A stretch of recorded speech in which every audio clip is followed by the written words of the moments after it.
Hola, ¿qué tal? Muy buenas. Bienvenidos a media hora más de Agile Coffee, el espacio donde hablamos de agilidad y derivados, aquí con mi amigo Jorge Muria, desde ese mundo verde ideal de proyectos enormes. ¿Qué tal, Jorge? ¿Cómo estás?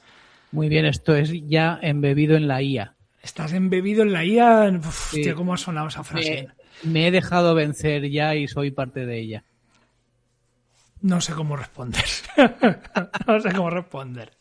Fernando Sánchez, el que os habla desde Barcelona, encantadísimo de estar aquí media hora más.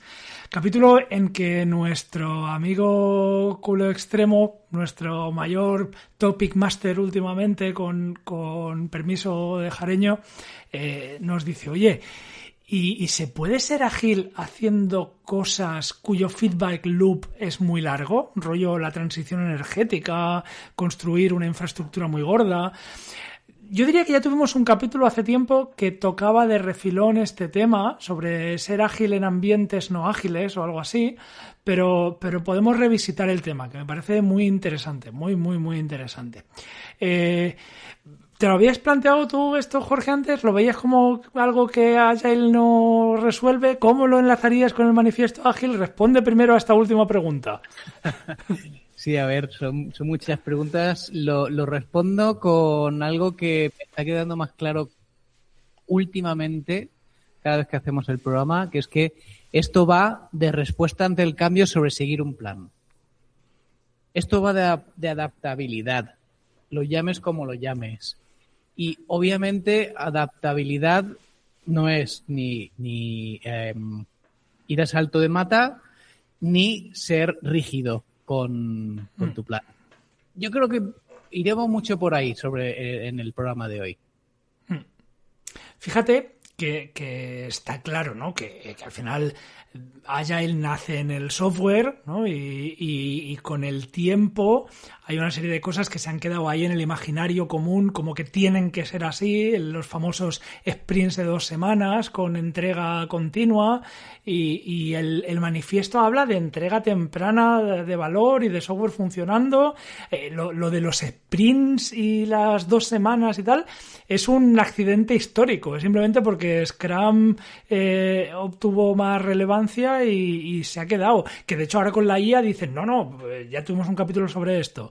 ¿Qué sprints de 2 semanas? Sprints diarios, sprints de minutos, ¿no? Y no es un requisito filosófico de la agilidad tener que entregar en 2 semanas ni nada parecido.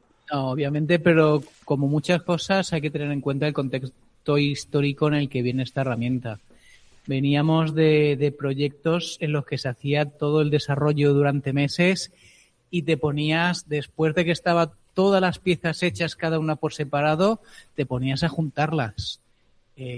Obviamente, en esta fase de integración, que ya afortunadamente poco se oye, hacía mucho daño. Y precisamente los sprints para mí lo que introdujeron es eso, ¿no? De troceas las historias, las necesidades, de tal manera que en 2 semanas tienes que ajustar las piezas. Y yo creo que para mí esto es un gran avance porque efectivamente reduces el riesgo de ¿y qué pasa si no funcionan juntas? ¿Qué pasa si el back y el front no se hablan? Pues antes de 2 semanas tienes que resolverlo. Total. Yo para nada quería negar que esa herramienta había traído un montón de cosas buenas por el hecho de decir, no, hemos hecho aquí un timebox y hay que cumplir con el timebox y eso nos fuerza a tener una cierta disciplina. No, pero lo que quería decir es que frente a la pregunta de la audiencia de si con ciclos de feedback más largos se podía ser ágil, hombre, al final lo que hay de verdad detrás de la agilidad es priorizar ese aprendizaje continuo sobre tener un plan detallado 1 por 1, reducir el coste del cambio, manejar la incertidumbre, entregar valor de una manera más incremental, que eso no significa necesariamente más rápido. Hemos discutido mucho tú y yo para dejar claro que ser ágil no significa correr mucho, sino ser incremental. Sí. El feedback loop corto, pues como tú bien has dicho, es un mecanismo, no es un principio a conseguir, es un mecanismo para un fin, no es el principio en sí mismo. Entonces, claro, lo que estamos quizá discutiendo en el capítulo de hoy es, vale, ¿y qué hacemos cuando ese mecanismo del feedback loop corto no está disponible o no parece estar disponible? Sí, aquí ese feedback loop que muchas veces se llama el de inspeccionar y adaptar, ¿no? O el ciclo de Deming, incluso. Bueno, de ahí viene, del plan de Uchecact es de donde viene esta idea.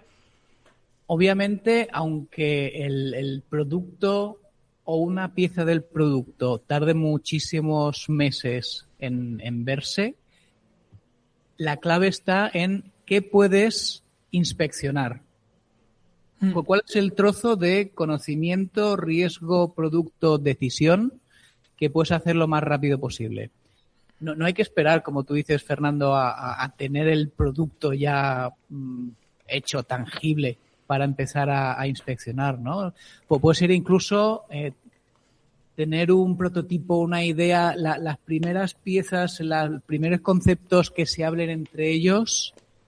Esto ya da información y datos. Claro, sin ser ningún experto. La audiencia decía, la transición energética, ¿no? Y podemos pensar, pues las grandes plantas solares para aprovechar la energía solar, una energía renovable, ¿no? Montar una gran planta solar es un proyecto que tarda años en ponerse operativo, ¿no? Y si nuestro feedback loop esperado es ¿la planta funciona o no funciona? Claro, ese feedback loop es enorme. Pero como tú bien decías, hay cosas intermedias como la innovación en las células solares, hay cosas intermedias como la innovación en las plantas transformadoras de la energía, hay cosas intermedias que van pasando y que hacen que aunque el proyecto global sea vamos a hacer una transición energética hacia energías renovables, tenemos que montar una planta solar de la leche, hay cosas intermedias que sí que nos dan feedback, ¿no? O una infraestructura civil, lo tienes tú ahí en tu fondo, que si un puente, que si un tren, un monorraíl que tienes tú ahí, o una presa, ¿no? Y que además ahí el coste de equivocarse es catastrófico, ¿no? Si dices, no, vamos a irlo haciendo poquito a poquito la presa y luego al final pues ya veremos, lo voy a hacer con ChatGPT la presa. Claro, la conclusión fácil es decir, no, calla. Aquí la agilidad, esto de los ciclos no funciona. Es la conclusión lógica, pero no creo que sea una conclusión completa, ¿no? Me parece que el problema no es que sea incompatible, el problema es quizá que las herramientas que nos ha dado la agilidad hasta ahora o con las que estamos familiarizadas, pues por supuesto no tienen una aplicación uno a uno en estos casos. Obviamente, a ver, trabajando con algo tan moldeable como es el software es muy fácil. Es fácil coger trocitos, inspeccionar, probar, hacer prototipos. Cosas como edificios, plantas solares, el trozo más pequeño de cosas que puedes hacer quizás son varios millones de euros o dólares. Y sin embargo, una de las cosas que también me gusta a mí de metodologías ágiles y de la priorización tipo backlog es que se puede priorizar por riesgo. Y eso da igual el tipo de proyecto en el que estés. Planta solar, ¿cuál es el mayor riesgo que hay? ¿Qué puede haber? Pues que no conecte con la central, no tengo ni puta idea de plantas solares, pero seguramente hay 2 o 3 riesgos que lo que dice, hostia, si esto ocurre, nos tira abajo el proyecto. Ok, centrémonos en esos 2 o 3 riesgos principales y hagamos lo mínimo necesario para validar esa hipótesis. Va a fallar esto, vamos a poder conectar, va a haber, yo qué sé, sol suficiente. Sí. Lo que estás haciendo, fíjate que es descomponer el problema. Es al final sí, montar esto enorme, ¿no? Montar un aeropuerto. Montar un aeropuerto es una obra del carajo. O sea, ya no solo por la propia obra civil, sino en términos de seguridad, en términos de todo. O sea, de todo. Ahí tienen 1000 capas de certificación, de mantenimiento, bueno, tienen 1000 capas montar un aeropuerto. Ser ágil en la creación del aeropuerto, pues igual se hace extremadamente difícil. Pero si empiezas a descomponer problemas, oye, vamos a ver, el diseño del flujo de personas en la terminal, pues igual a lo mejor ahí se pueden hacer cositas, ¿no? El sistema de colas de los aviones para salir y cómo se mueven por tierra. Hay cosas que sí que pueden iterarse. Yo, por ejemplo, soy mucho del mundo de la aviación y todos los mapas aéreos y que al final muestran por ejemplo, en un aeropuerto, las salidas y las llegadas, las rutas y demás, se renuevan cada 28 días, tienen un ciclo de 28 días. Si me preguntas a mí, que yo eso lo sigo, yo no he visto grandísimos cambios, pero entiendo que esos ciclos también tienen un aprendizaje y no solo sirven para temas pues también de seguridad y demás, pero también sirven para ir reciclando, aprendiendo e incluyendo cosas nuevas. Entonces, descomponer el problema en partes más pequeñas es una de las palancas para aplicar agilidad en monstruos como puede ser, pues eso, un aeropuerto, una planta fotovoltaica, una presa, un montón de cosas complicadísimas, enormes, infraestructuras civiles, aeroespaciales y demás, que por cierto, mis hijos han estado flipados, o estuvieron flipados hace unas semanas, con la misión Artemis 2. Okay. Entiendo que todo el mundo ha oído de ello, tú también. Leímos que los ordenadores que llevaban el Artemis 2 eran básicamente ordenadores del 2013 o así, ¿vale? Eran, en cuanto a tecnología, estaban como 12 o 13 años en el pasado. Y esto no deja de enseñar lo que tú decías, una gestión de riesgo. Es, oye, estamos llevando a gente al espacio. El riesgo es brutal. Pues en esto vamos a ir sobre seguro y vamos a coger cosas extremadamente probadas que sabemos que funcionan súper bien y además con muchas capas de redundancia por si acaso. Sí, sí. Y la reducción de riesgos en problemas, pues también es agilidad. No hay que olvidar con esto, Fernando, unas cosas que decimos muchas veces, que esto no va de correr. No, claro. La agilidad no va de ir rápido. La agilidad va de asegurarnos que llegamos. Entonces, todo esto de descomponer el problema en trozos, de encontrar de qué manera validar las hipótesis, realmente es lento. Es mucho más lento que decir, hacemos el diseño, lo implementamos y lo probamos. Eso es lo más eficiente que hay. El waterfall es lo más eficiente. Pero ¿eficiente no... en términos de qué? Que ya sabes que lo que me hace a mí en la espalda la palabra eficiente. Eficiente en términos de pues el tiempo y dinero gastado en conseguir ese objetivo. Podríamos discutir, pero venga, te lo compro. Sin embargo, el waterfall no está tan preparado para los problemas como está una metodología ágil, ¿no? Yo aquí lo comparo muchas veces con lo que es una barca de remos de alta competición, que es perfecta, lo más eficiente en términos de velocidad y esfuerzo para ir lo más rápido en una competición, en un mundial de remo, versus una lancha hinchable en unos rápidos de un río. Diseñado para cosas completamente distintas. Una es considerando de que es recto, no nos vamos a equivocar y todo seguido, y una lancha está diseñada para todo va a fallar. Vamos a encontrar piedras, palos, fuentes. Sí.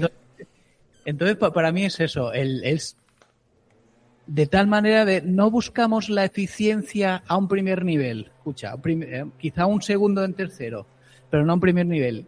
Nos aseguramos que lo vamos a conseguir.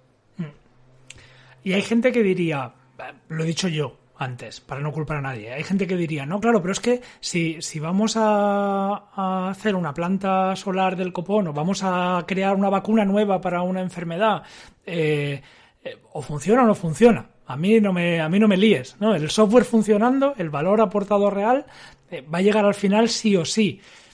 Sí, es verdad.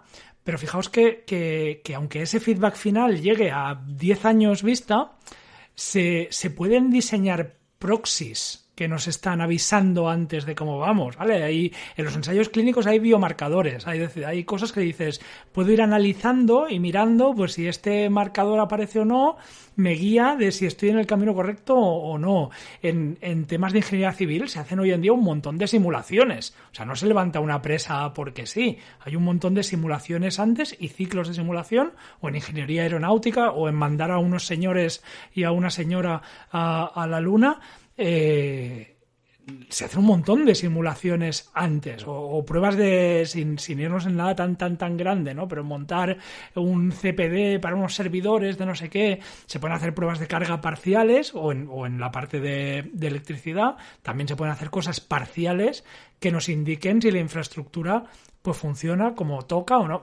¿Es el feedback real? ¿Es lo que todos esperamos? ¿Es el sistema funciona o no funciona? No. Pero te permite aprender más rápido, que al final es ser ágil, te permite más aprender de lo que te daría por defecto simplemente ir tirando. Sí, obviamente el feedback técnico, el de necesitamos saber si estos componentes funcionan, lo puedes hacer muy rápido, ¿no? Siempre hay una manera de poder hacer un prototipo, un marcador, una señal que te diga enseguida si algo está fallando o no fallando, ¿no? El Canary Release no es más que un ejemplo de esto. Es una forma de ir activando poco a poco hasta ver dónde está el problema. Y esto venía, creo que ya lo hablamos cuando hablamos de DevOps, del pobre canario que ponían en una jaulita en las minas. Algo tan sencillo y a la vez tan cruel para el pobre canario es que, claro, distribuyendo jaulitas de canarios por las minas, puedes identificar cuando hay gas, porque es que los canarios de ese túnel se están muriendo. No hay que llegar a ese extremo, no hay que llegar al poner a un canario ahí, la vida del canario en riesgo, pero siempre hay mecanismos que usando un poquito la creatividad te ayudan a identificar un problema en cuanto empieza a asomar, ¿no? Que no hace falta llegar al resultado final, sino cuando hay marcadores, hay cosas que te pueden ir ayudando. Hace muchísimos años, lo he buscado esta mañana en un ratito que he tenido para ver si lo podía volver a traer, pero hace muchísimos años, muy al principio de la agilidad, te hablo, pues yo qué sé, a lo mejor hace más de 10 o 15 seguro, apareció por ahí un caso de éxito que ahora no sé si era de Boeing o de Airbus, era de aviación, en que habían mecánicos eléctricos que habían estado aplicando Scrum. Lo que pasa es que Scrum con iteraciones como de 2 meses o algo así. Pero lo que habían llegado a la conclusión es que al final acababan tardando lo mismo en crear las cosas, pero lo que sí que habían reducido muchísimo era el tiempo a descartar una idea. Descartaban ideas muchísimo más rápido. Y eso también es ahorro, y eso también es agilidad, y eso también es reducción de riesgo, ¿no? Y entonces lo que hacían era optimizar en qué usaban el tiempo en cosas que de verdad estaban comprobando que funcionaba, ¿no? ¿Se gastaban más dinero o menos dinero en esto? No lo sé, pero sí que tenían un retorno positivo a su trabajo por aplicar prácticas que llamaríamos ágiles. Que vuelvo a decir que no hace falta para ser ágil hacer sprints y no sé qué más, ¿eh? Sí. Fíjate también, Fernando, que estamos llegando a una época en la que cada vez va a ser más sencillo poder tener ciclos rápidos en cualquier tipo de entorno. Claro.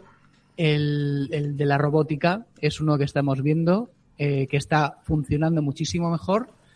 Creo que fue en el cambio de año lunar de China, que se mostró el espectáculo de los robots haciendo coreografías con niños, y eso el año pasado fue horrible. O sea, en un año solamente ha mejorado muchísimo. O sea, que tú te lo viste los dos. ¿Viste el que ha dado? Ah, vale, viste la comparativa.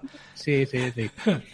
Y todo esto es porque ahora somos capaces de crear simulaciones lo suficientemente realistas para que los robots no tengan que hacer iteraciones físicamente. Claro. Pueden hacer iteraciones virtualmente. Y eso lo están llevando a un montón de mundos más, Fernando. Eso como se llama el concepto de gemelos digitales, que Nvidia, por ejemplo, está creando gemelos digitales para fábricas, para sistemas logísticos como Amazon, para ciudades. Y precisamente lo que está ayudando a estos gemelos digitales es a precisamente validar hipótesis muy rápidamente, ¿no? ¿Este tipo de edificio iría bien con este tipo de vehículo? O si ponemos este robot para mover elementos dentro de este tipo de fábrica, se chocará, creará problemas, ya no hace falta construirlo. Totalmente. Se puede simular. Lo puede simular. Y es una palanca que acelera la innovación y que además te da feedback mucho Correcto. antes. Sí. Sí. Hay solo una cosa que querría decir antes de ir concluyendo, que también me parece que pasa por debajo del radar y que parece que no nos queremos dar cuenta, que es que se puede ser ágil incluso iterando y cambiando y obteniendo ciclo de feedback en partes que no son propiamente lo que estás construyendo. El tren, la planta, el aeropuerto. Se puede iterar en la gobernanza de cómo haces eso. Se puede iterar en cómo se toman las decisiones sobre el producto. Se puede iterar en la manera en que estamos comunicando con los stakeholders. Se puede iterar, hay cosas anexas al todo que admiten retroalimentación continua y ciclos más cortos y que van a incrementar el valor entregado y que van a dar aprendizaje y que van a ser ágiles, ¿no? Entonces, parece ser que solo podemos ser ágiles en entregar el aeropuerto, ¿sabes? Y entonces es ser ágil en entregar el aeropuerto o nada. Y se puede continuar pensando ágil sin que eso represente hacer un aeropuerto a trocitos de 2 semanas. Sí, obviamente, ¿no? El cómo se hace, ¿no? El introducir retrospectivas, intentar reducir el número de elementos en el que estás trabajando a la vez a uno, ¿no? Si empezamos a hablar de conceptos Lean, obviamente que se pueden introducir conceptos Lean en cualquier paso de una producción y se está siendo igualmente ágil, ¿no? Sé que lo que voy a decir es así como un poco bruto y que tiene muchas aristas y que igual alguien dirá, bueno, eso no es exactamente así. Ok, pero creo que a día de hoy nadie diría que el Toyota Production System no tiene muchísimas conexiones con la agilidad hoy en día, como lo entendemos, que ya sé que no es así, pero bueno, ok. Y lo que estaban haciendo allí eran coches y tardaban días y días en hacer coches, por no decir semanas, ¿vale? O sea... O sea, desde que un señor diseñaba un coche hasta que ese coche le llegaba a las manos de la persona que lo conducía, pues pasaba un montón de tiempo. Entonces, ¿qué podríamos decir? Uy, no, qué feedback loop más largo. Esto ya no es ágil. Creo que nadie lo compraría eso. Correcto. Vamos, que sí, que se puede ser ágil con feedback loops largos. Sí. Mira, otro ejemplo que se ve mucho es el de SpaceX, ¿no? Con los cohetes. Que mucho dice, hostia, que el cohete que han hecho, la hostia que se ha dado. Dice, sí, pero no sabe la cantidad de información que están obteniendo por ese fallo que han tenido.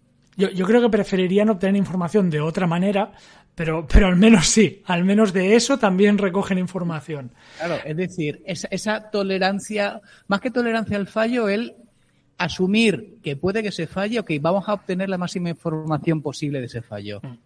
Hay 100 hipótesis distintas en cada prueba. Sí.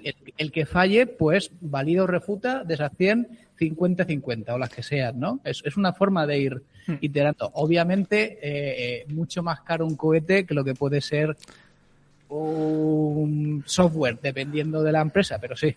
Y es muy buen punto ese, porque, como quería un poco concluir, es que al final...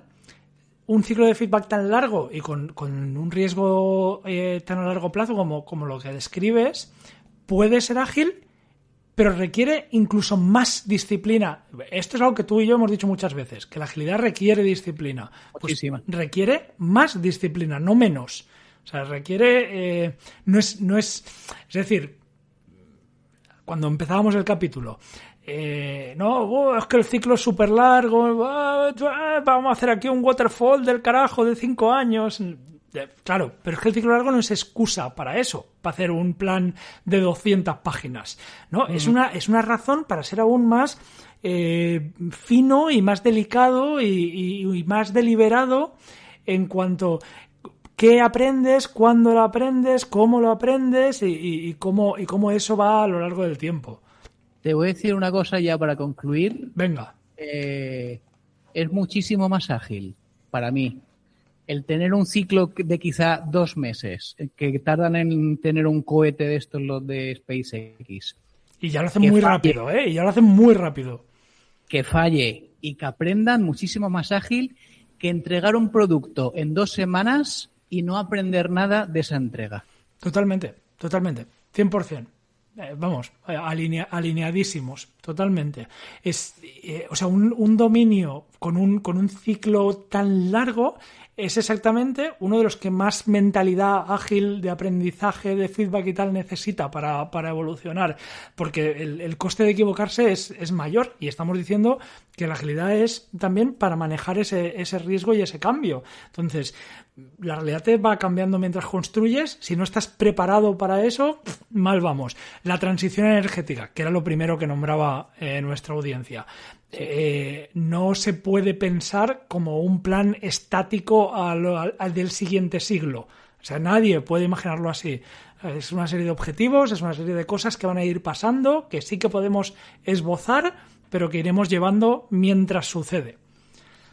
Vamos, que sí, que se puede. Es más, que se debe. Creo que ha quedado claro. Ha quedado claro. ¿Alguna reflexión final última que tengas? No, ya está. Creo que por mi parte me he volcado ya en este capítulo. Hoy habíamos dicho de poner un par de libros más a la pila, libros que no hemos leído, porque ya van 251 programas y no nos da la vida para ir leyendo más y más. Y últimamente yo lo que estoy intentando es leer un poco más de ficción para pasármelo bien. Sí. pero tú decías uno y yo decía otro. ¿Tú quieres comentar tú un libro? Yo decía uno, pero te lo voy a cambiar. Ahora que hablas de... Venga, sorpréndeme. Que te gustaría leer un poquito más de ficción, voy a recomendar uno, que son 2. El libro del Marciano, ¿vale? Y el del proyecto Hail Mary. Son los 2 del mismo autor. Y hablan de reflexión, de iteración, de aprender de los fallos. Yo creo que es una buena metáfora en cómo se puede ir iterando en un entorno en el que normalmente pues no está preparado para ello. ¿El Marciano es el libro es la misma que luego se hizo peli sobre...? Sí. Vale. Ok, mira, aquí me ha sorprendido, porque Jorge me había dicho, antes de empezar el capítulo, me había dicho otro libro. Entonces... No. ¿Quieres leer ficción? Pues el Marciano o Proyecto Hail Mary, de Andy Weir, que es el autor. Vale. Yo le había propuesto a Jorge un libro que se llama How Big Things Get Done, cómo se hacen las cosas grandes, de un señor que se llama, espera que lo tengo apuntado porque si no es imposible, Ben Friedrich. Es que tiene muchas consonantes todas juntas. O sea, si tomamos la Y como una consonante, tiene 1, 2, 3, 4, 5, 6 consonantes una detrás de otra. Entonces, te compro una vocal, Fernando. Vale, y Dan Garner, un libro del 2023 que es un análisis empírico de megaproyectos. Y también de cuáles son los que fracasan, que, spoiler, son básicamente los que tienen un plan monolítico, y también qué hacen los que salen bien. Y vamos, es muy relevante con lo que hemos estado comentando hoy. Y en el título viene a decir, el subtítulo es algo así como desde una renovación en casa hasta la exploración espacial, ¿no? Son cosas grandes. Sí, aquí leo, por ejemplo, entiende tus riesgos porque si no los conoces te ganarán. Planea despacio y actúa rápido. Esto me suena muchísimo a Lean y el Toyota Production System, ¿no? Piensa de izquierda a derecha. Empieza con tu objetivo, identifica los pasos para ir allí. Encuentra tu Lego. Lo grande mejor se construye en trozos pequeños y domina los desconocidos, no, los desconocidos. Sí, los unknowns. Tuve una conversación sobre esto con mis hijos pequeños, el de 8 y 10 años, y les dejé bastante flipados. El de 8 a veces me escucha y me dice, no estoy entendiendo nada, pero es igual, mi padre está loco. El de 10 ya alguna vez hace como clink, porque les viene a decir que el grupo de los known unknowns era un grupo finito, es decir, el número de cosas que sabes que no sabes es un grupo finito, pero el número de cosas que no sabes es potencialmente infinito. Y entonces es como ¡buah! ¿Sabes? Mind blown. Nada, conversaciones que digo cuando los tengo atados en el coche y no pueden huir. Pues... La siguiente es ponerle un capítulo de tu podcast y tú ya... No, nunca haría eso. Esto lo hice con el mayor, que mi hijo mayor tiene 21, y lo primero que me dijo es: qué raro es escuchar a este tío de un podcast que habla igual que mi padre. Esto me dijo. No, eso no lo haría. Jorge, se nos ha ido la media hora de IELTS Coffee. Se nos ha ido porque ha sido un tema muy interesante. Muy interesante, mucho. Muchísimas gracias, Jorge. A ti, Fernando. Y a los que nos escucháis, muchísimas gracias. A nuestra pequeñita comunidad del Discord, sois las mejores personas del mundo mundial, de este y de los que están por descubrir gracias a los proyectos de exploración espacial. Y nos encanta que nos planteéis retos como el de hoy. Nos volveremos a escuchar la semana que viene. Muchísimas gracias de nuevo y adiós.